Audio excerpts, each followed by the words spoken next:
Good evening, student. I am Alok Sharma, science teacher of New St. Stephen Public School, Unit 3rd, Agra. My today's topic is from 12th class biology, first chapter, reproduction in organisms. In this chapter contain lifespan of some organisms, phases of life, types of reproduction, and like asexual reproduction, vegetative propagation, sexual reproduction, reproduction in flowering plants, and unusual phenomena of some flowering plants. So now let's start lifespan. Lifespan is the period from the birth to the natural death of an organism is called its lifespan, and lifespan of an organism may be few minutes to several thousand years. Students, life span किस कोई भी organism चाहे वो multi cellular हो या unicellular हो, सबका हर organism का अपना अपना लाइफ स्पान होता है। और लाइफ स्पान अगर हम अगर हम एक लाइन में डिफ़ाइन करें तो उसके बर्थ से नेचुरल डेथ तक का जो टाइम पीरियड रहता है उसको हम लाइफ स्पान कहते हैं। नेचुरल डेथ यानी कि जब भी वो अपना जितने भी ईयर्स कंप्लीट करने के बाद में अपने ओल्ड एज के बाद में जब भी वो उसकी डेथ होती है उस पीरियड को बर्थ से लेकर उसके नेचुरल डेथ तक हम लाइफ स्पान बोलते हैं। तो जितने भी ऑर्गेनिज्म इस अर्थ पे है सबका अपना अपना लाइफ स्पान है। किसी का फ्यू मिनट्स का है, किसी का फ्यू डेज़ का है, किसी का 1000 ईयर्स का है। जैसे इसमें हम देख सकते हैं कि जो मे फ्लाई है ये इसका एक दिन का लाइफ स्पान है। बटरफ्लाई का 1 से लेकर 2 वीक तक का है। और जो क्रो है उसका लाइफ स्पान 15 ईयर्स तक का है। रोज़ का जो लाइफ स्पान है 10 ईयर्स तक का है। डॉग का 25 ईयर्स, क्रोकोडाइल का 60 ईयर्स और एलिफेंट का 75 ईयर्स तक और पैरट 140 ईयर्स, टॉर्टोइस 150 ईयर्स और 100 से 300 ईयर्स का लाइफ स्पान बैनियन ट्रीज़ का है। तो यहाँ पर देखिए कि डिफरेंट ये ऑर्गेनिज्म हैं, चाहे वो प्लांट्स या एनिमल्स में इंसेक्ट्स हों या फिर ये हॉर्स हों, इन सब का अलग अलग हर ऑर्गेनिज्म का अपना अलग अलग लाइफ स्पान है। तो इसमें ये एक टेबल है जिसमें दे रखे हैं कुछ ऑर्गेनिज्म के लाइफ स्पान। फ्रूट फ्लाई का 1 दिन का, बटरफ्लाई का 1 से 2 वीक का, जो मैंने बताया था अभी। तो ये these are some life span of some organism which exist in our earth. Then next topic is phases of life. कोई भी ऑर्गेनिज्म स्टूडेंट्स जब भी अपने नेचुरल बर्थ से नेचुरल डेथ तक अगर ज़िंदा रहता है तो उसको लाइफ में काफ़ी फेजेस को फेस करना पड़ता है, या बोल सकते हैं कि उसकी लाइफ में ये फेजेस आती हैं। एंड नेचुरल बर्थ से नेचुरल डेथ तक जो फेजेस है उसको मोस्टली हमने 4 पार्ट में डिवाइड किया है। Then first phase is juvenile phase, second one is reproductive phase, third ageing और सेंसेंस फेज और डेथ, लास्ट वन है डेथ। तो स्टूडेंट्स इन फेजेस में अलग अलग चेंजेस आते हैं ऑर्गेनिज्म के अंदर, अलग अलग बिहेवियर होते हैं और अलग अलग फंक्शंस होते हैं इन फेजेस में। जैसे जुवेनाइल फेज़ है, जुवेनाइल फेज़ को हम बोल सकते हैं कि ये वो फेज़ कहलाती है जब किसी भी ऑर्गेनिज्म का रिप्रोडक्टिव सिस्टम मैच्योर नहीं होता रिप्रोडक्शन के लिए। यानी कि हम बोल सकते हैं कि उसके जो गैमेट्स हैं वो फॉर्म नहीं होते हैं और उसका जो रिप्रोडक्टिव सिस्टम है वो मैच्योर नहीं होता गैमेट्स को फॉर्म करने के लिए। तो तब से लेके बर्थ से लेके ये मोस्टली अगर जैसे ह्यूमन बींग्स की बात करें तो एक बर्थ से लेके और 10 ईयर्स तक का, 10 या 12 ईयर्स तक का जो पीरियड है ह्यूमन बींग्स में, जो चाइल्ड और बेबी की कैटेगरी में आता है, वो बेसिकली यही जुवेनाइल फेजेस होते हैं। लेकिन आफ्टर 12 ईयर्स बॉय और गर्ल्स में चेंजेस आने लग जाती। तो उससे पहले तक का जो पीरियड है अगर हम उसकी बात करें तो वो जुवेनाइल फेज़ की कैटेगरी के अंदर आता है। देन रिप्रोडक्टिव फेज़ और मैच्योरिटी फेज़, इसमें जो ऑर्गेनिज्म है वो रिप्रोडक्टिवली मैच्योर तो हो जाता है, लेकिन मैच्योर का मतलब ये हो गया कि उसके जो रिप्रोडक्टिव ऑर्गन्स हैं वो स्टार्ट कर देते हैं गैमेट फॉर्मेशन के लिए। जैसे मेल्स में अगर हम बात करें तो testis are able in the reproductive phase, testis are able to form sperm and in females ovaries are able to form ova. तो ये रिप्रोडक्टिव फेज़ आ जाता है। और ये जो रिप्रोडक्टिव फेज़ है स्टूडेंट, इस फेज़ के अंदर हम मैच्योर कंडीशन को रख सकते हैं किसी भी ऑर्गेनिज्म के रिप्रोडक्टिव सिस्टम की। देन एजिंग, ये वो फेजेस है कि यहाँ पर हम रिप्रोडक्टिव फेज़ को हम डिसाइड कर सकते हैं कि 13 to 14 ईयर्स के बाद में रिप्रोडक्शन मतलब स्टार्ट हो जाता है। रिप्रोडक्शन की जो प्रोसेस है वो स्टार्ट हो जाती है, गैमेट फॉर्मेशन से स्टार्ट हो जाते हैं, और ये फिर टिल जब तक चलता है जब तक कि एक एज नहीं आ जाती जिसको हम ओल्ड एज बोलते हैं। देन उस ओल्ड एज को हम बात करते हैं अगर 50 से पहले तक का, जैसे कि अगर हम बात करें मेनोपॉज है जो, वो 50 ईयर्स का होता है। 50 ईयर्स की जो एज है मोस्टली फीमेल्स के तब तक का होता है। उसके बाद में females would not be able to produce ova और मेंस्ट्रुअल साइकिल। तो हम बात करते हैं कि जुवेनाइल फेज़ में हम बर्थ से लेकर, यानी कि बेबी का बर्थ से लेकर और उसके 10 to 11 ईयर्स या 12 ईयर्स तक की हम कैटेगरी को जुवेनाइल फेज़ बोल सकते हैं। देन आफ्टर 12 ईयर्स हम उसके 50 ईयर्स से पहले तक के पीरियड को हम बोल सकते हैं reproductive phase. Then after 50 years एक एजिंग स्टार्ट हो जाती है। देन इस एजिंग में धीरे धीरे बॉडी के जो ऑर्गन है वो धीरे धीरे वर्क अपना स्लो डाउन कर देते हैं, और उससे बॉडी की जो पोटेंशियल है वो भी कम होने लग जाता है। देन आफ्टर एक टाइम आता है जो जब बॉडी के ऑर्गन्स जो है अपना वर्क करना स्टॉप कर देते हैं। Then that condition leads to death. Then student, type of reproduction. Reproduction मतलब कि अगेन फॉर्मेशन, री माने अगेन एंड प्रोडक्शन माने फॉर्मेशन। तो रिप्रोडक्शन जो भी ऑर्गेनिज्म है इस अर्थ पे, उनमें दो तरीके का है, एसेक्सुअल एंड सेक्सुअल रिप्रोडक्शन। तो we all are familiar about this terms, asexual reproduction. And in asexual reproduction it is further divided into 5 types: fission, fragmentation, regeneration, budding and vegetative propagation. And fission is further divided into 2 types: binary fission and multiple fission. And budding को भी हमने 2 part में divide किया, external और internal budding इसमें। तो asexual reproduction basically उन organism में होता है जो या तो उनको पार्टनर की ज़रूरत नहीं है या फिर वो खुद ही रिप्रोडक्शन करने के काबिल हैं। तो उनमें उन ऑर्गेनिज्म में हम एसेक्सुअली रिप्रोडक्शन ज़्यादातर देखने को मिलता है, जैसे मोस्टली बैक्टीरियाज हो गए, वायरसेस हो गए, फंगस हो गई काफ़ी सारी। और ये सारे ऑर्गेनिज्म जो भी माइक्रो ऑर्गेनिज्म की कैटेगरी में हैं वो बेसिकली एसेक्सुअल रिप्रोडक्शन करते हैं। तो इसमें जो फिज़न है, फिज़न में भी यही होता है कि एक ही ऑर्गेनिज्म से दूसरा ऑर्गेनिज्म प्रोड्यूस हो जाना। तो इसमें बाइनरी और मल्टीपल फिशन, बाइनरी का मतलब 2 पार्ट में डिवाइड हो जाता है। जैसे अमीबा है तो अमीबा बाइनरी फिशन से ही दूसरा अमीबा बन जाता है। मल्टीपल फिशन में हम बात करते हैं कि एक ही ऑर्गेनिम्स काफ़ी सारे ऑर्गेनिम्स को प्रोड्यूस कर देता है, जिसमें कि हम प्लाज्मोडियम बोल सकते हैं। प्लाज्मोडियम एक पैरासाइट, इसमें हम बात कर सकते हैं कि पैरासाइट भी है ये। तो प्लाज्मोडियम वाइवेक्स, प्लाज्मोडियम फैल्सीफेरम और प्लाज्मोडियम इमोडी, ये 3 तरह के माइक्रो ऑर्गेनिम्स पाए जाते हैं। ये प्रोटोजोआ की कैटेगरी के अंदर आता है।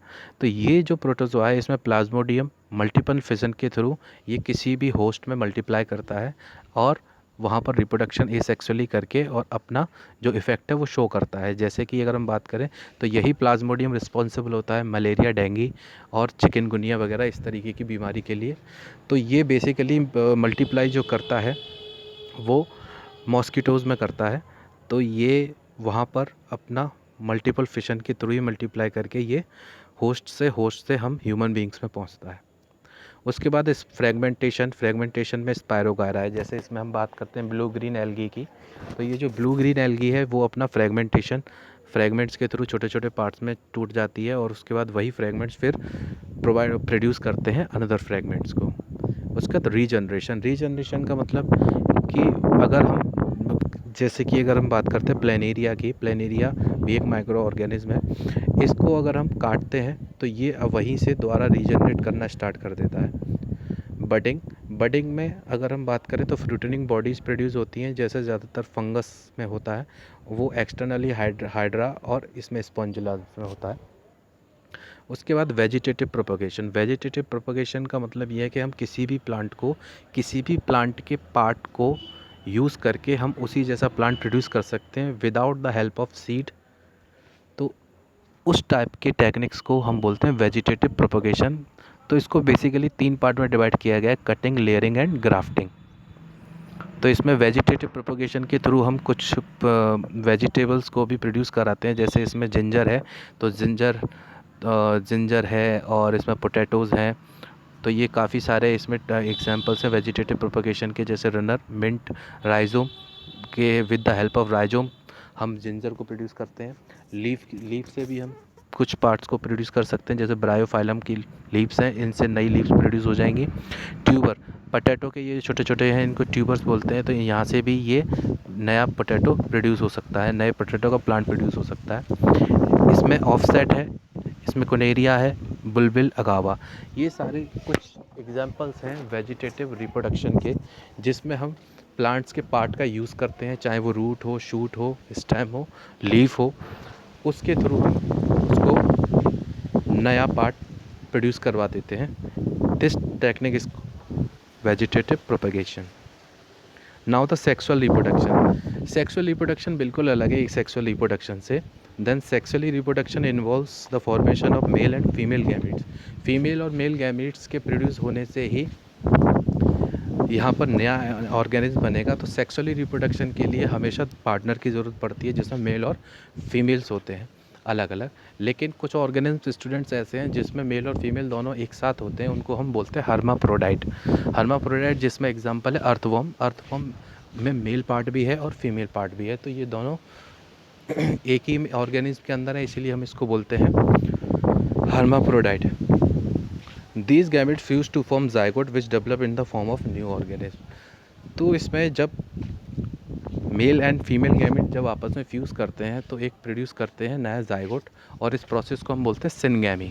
सिनगैमी का मतलब होता है कि fusion of male and female gamete. Reproduction in flowering plants. तो काफ़ी सारे प्लांट्स हैं जो फ्लावर्स प्रोड्यूस करते हैं, उनमें जो किस किस टाइप का रिप्रोडक्शन होता है। एनुअल होता है, बाइनियल होता है, परनियल होता है। एनुअल का मतलब हो गया the plant which completes life cycle within 1 year and then dies. यानी कि जो 1 साल में अपनी लाइफ वो कंप्लीट साइकिल को प्रोड्यूस मतलब कंप्लीट करता है और 1 साल के बाद डाई हो जाता है, जिसमें पीस है। बाइनियल मतलब the plant which complete its biological life cycle in 2 years. 2 साल में जो बाइनियल्स होते हैं। और ऐसे perennial the plant that lives for more than 2 year, यानी कि 2 साल से ज़्यादा लिव करने वाले जो प्लांट हैं वो परनियल की कैटेगरी में आते हैं। तो इनमें अलग अलग तरीके का रिप्रोडक्शन होता है। कुछ प्लांट जो है विदाउट फर्टिलाइजर भी रिप्रोड्यूस कर जाते हैं, जिसको हम पार्थेनोजेनेसिस बोलते हैं। और कुछ अनयूजुअल फिनोमेनाज भी देखे गए हैं स्टूडेंट्स कुछ फ्लावरिंग प्लांट्स में, जैसे बैम्बू। इसका बायोलॉजिकल नेम है बैम्बूसा टुल्डा। ये प्लांट एक अनयूजुअल फ्लावरिंग प्रोसेस रखता है अपने पास, कि इसमें पूरी इसकी ज़िंदगी में केवल एक ही बार इसके फूल आता है, जिसको हम बोलते हैं फ्लावरिंग प्रोसेस। यानी कि ये कह रहा है कि bamboo species flower only once in their life time, generally after 50 to 100 years, produce large number of fruits and die.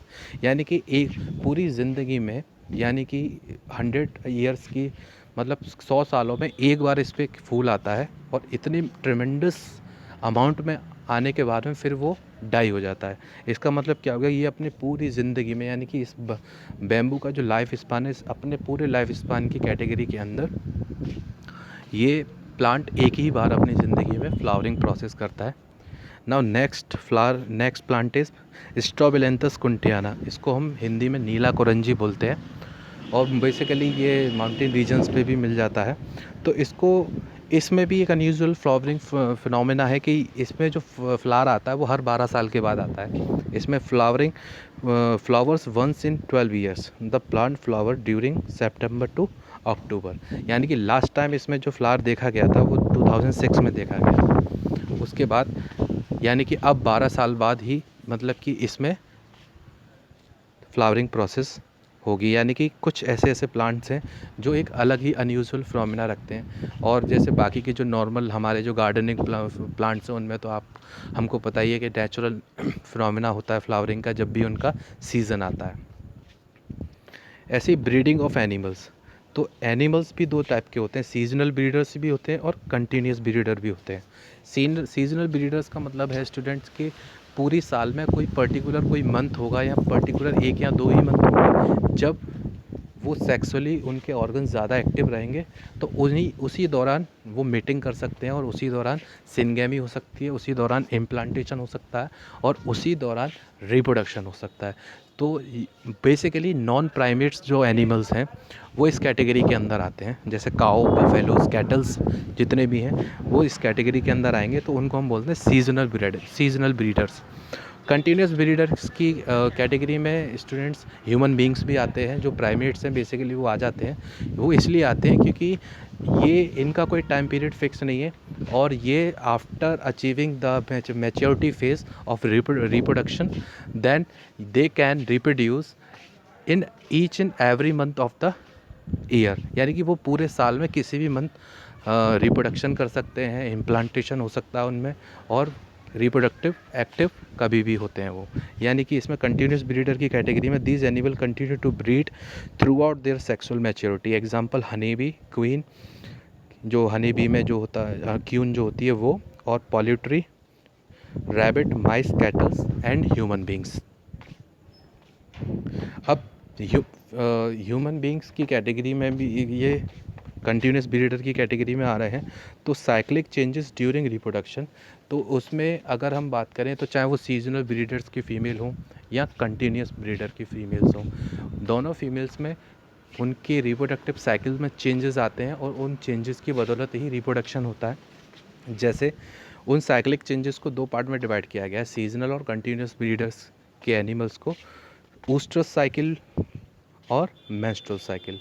Mostly ऊस्ट्रस cycles उन एनिमल्स में पाई जाती है जो सीजनल ब्रीडर्स होते हैं और मेंस्ट्रुअल साइकिल उन ऑर्गेनिज्म में पाई जाती है जो कंटिन्यूस ब्रीडर्स होते हैं। जैसे सीजनल ब्रीडर्स की कैटेगरी में हम आते हैं नॉन प्राइमेट्स में, काउ, शिप, डॉग, टाइगर, ये सारे जो एग्जांपल हैं वो ऊस्ट्रस साइकिल, यानी कि इनकी जो फीमेल्स हैं वो ऊस्ट्रस साइकिल के थ्रू प्रेगनेंसी को अचीव करेंगे और मेंस्ट्रुअल साइकिल के through monkey, apps and human beings जो होते हैं वो अचीव करेंगे प्रेगनेंसी को।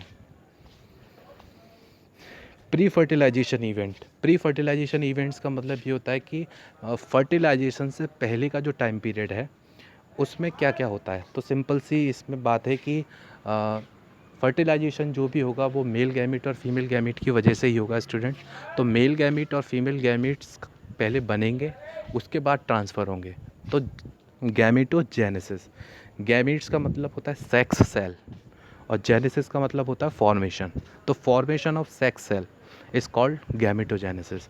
तो गैमेटोजेनेसिस 2 टाइप की फर्दर डिवाइड कर सकते हैं हम इसको, spermatogenesis and oogenesis in human beings. अगर ह्यूमन बींग्स में मेल्स में अगर गैमेटोजेनेसिस है तो उसको नाम देंगे हम स्पर्मेटोजेनेसिस, और फीमेल्स में अगर हम बात करें तो वहाँ पर oogenesis, तो वहाँ पर फॉर्मेशन ऑफ ओवा एंड फॉर्मेशन ऑफ स्पर्म, ये गैमेटोजेनेसिस के अंदर आता है। जब ये गैमेट बन जाते हैं और ये स्पर्म्स बन जाते हैं फीमेल्स में और ओवा बन जाते हैं फीमेल्स में, देन इनका ट्रांसफॉर्मेशन होता है। तो बेसिकली स्पर्म ट्रांसफ़र होते हैं, मेल गैमेट है ट्रांसफ़र होता है फीमेल वेजाइनल ट्रैक्ट के थ्रू, ओवा तक पहुंचता है तो गैमेट ट्रांसफ़र हो जाता है उससे।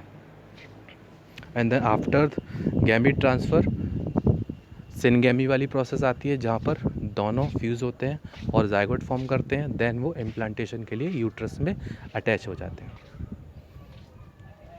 तो मैंने बताया कि जो गैमेटोजेनेसिस है the process of formation of male and female gamete is called gametogenesis.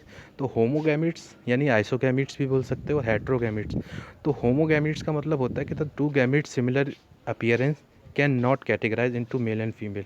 जैसे हम यहाँ पर मेल स्पर्म को और फीमेल ओवा को कैटेगराइज कर सकते हैं और डिफ्रेंशिएट कर सकते हैं कि जो मेल स्पर्म है वो हेड, टेल और मिडिल पार्ट कंसिस्ट करता है और ओवा जो है स्पेरिकल पार्ट कंसिस्ट करता है जिसमें जोना पेलुसिडा और कोरोना रेडिएटा ये सारी लेयर्स कंसिस्ट करता है उसमें।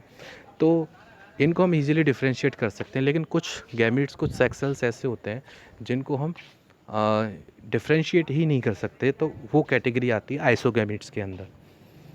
इसमें क्लेडोफोरा एग्जांपल है। ये इसके जो गैमीट्स हैं इसको आप डिफ्रेंशिएट ही नहीं कर सकते कि where is the male gametes and where is the female gametes. Heterogametes के अंदर आता है कि जो दो मॉर्फोलॉजिकली एकदम अलग अलग हैं। जैसे कि हमने बताया कि जो एक एरो शेप में अगर हम बात करें तो स्पर्म का शेप रहेगा और स्फेरिकल शेप ओवा का रहेगा, तो मॉर्फोलॉजिकली ये डिसिमिलर है। और अपने फंक्शंस के फंक्शनली भी वो काफ़ी सारे डिसिमिलरिटीज़ हैं इनके अंदर। तो female gamete is called egg और ओवम, एग्जाम्पल फ्यूकस और ह्यूमन बींग्स। सेक्सुअलिटी इन ऑर्गेनिज्म, बेसिकली मैंने बताया कि सेक्सुअलिटी के लिए काफ़ी सारे बायोलॉजिकल टर्म्स होते हैं और उन टर्म्स को हम अलग अलग बायोलॉजिकल नेम देते हैं। जैसे होमोथैलिक है, होमोथैलिक को मोनोशियस बोलते हैं और ये मोनोशियस टर्म यूज़ किया जाता है बाइसेक्सुअल के लिए, यानी कि basically those organism which consist mail and female both part is called homothallic और बाइसेक्सुअल। हेट्रोथैलिक यानी कि यूनिसेक्सुअल, यहाँ पर होमो और हेट्रो, होमो का मतलब सेम होता है और हेट्रो का मतलब डिफरेंट होता है। लेकिन मोनोशियस और डाइशियस में कन्फ्यूज़न होता है कि वहाँ मोनो लिखा हुआ है तो मोनो का मतलब होता है सिंगल, लेकिन नहीं, यहाँ पर हमने मोनोशियस को बाइसेक्सुअल की कैटेगरी के लिए पॉइंट आउट किया हुआ है और यहाँ पर डाइशियस यूनिसेक्सुअल कैटेगरी के लिए किया हुआ है प्लांट में। इसमें स्टेमिनेट यानी कि unisexual male flower bearing stamens, stamens अगर हम बात करें तो मेल पार्ट बोलते हैं फ्लावर का, और जिसके अंदर हम एंथर और फिलामेंट को रखते हैं। And anther contain male gamete called microspore और pollen grain. Pistillate unisexual female flower bearing plant, ये पिस्टुलेट ये फीमेल पार्ट होता है फ्लावर का और इसके अंदर स्टिग्मा स्टाइल एंड ओवरी आता है। Monoecious, both male and female flowers may be present in the same individual, like coconut, cucurbits. Dioecious की कैटेगरी के अंदर आता है हमारा पपाया और डेट पाम। ये कुछ एग्जांपल्स हैं इनके जो शो कर रहे हैं सेक्सुअलिटी इन ऑर्गेनिज्म। तो डिफरेंट ऑर्गेनिज्म जहाँ पर देख सकते हैं कि जैसे अर्थवॉर्म है, इसमें क्लाइटेलम होता है जो कि ये अलग अलग सेपरेट करता है और इसके बाद में काफ़ी सारे सेगमेंट्स हैं और हर सेगमेंट के कोई ना कोई नंबर है और उन नंबर्स पे कहीं मेल पार्ट है, वहाँ फीमेल पार्ट है। ऐसे ही ये यहाँ पर काफ़ी सारे ऑर्गेनिज्म जिसमें different types of egg formation है और रिप्रोडक्टिव प्रोसेस है। So student, this is all about your reproduction in organism and what kinds of terminologies used in reproduction and what the process present in the reproduction. It includes the lifespan, various types of lifespan and various type of reproductive events. Thank you.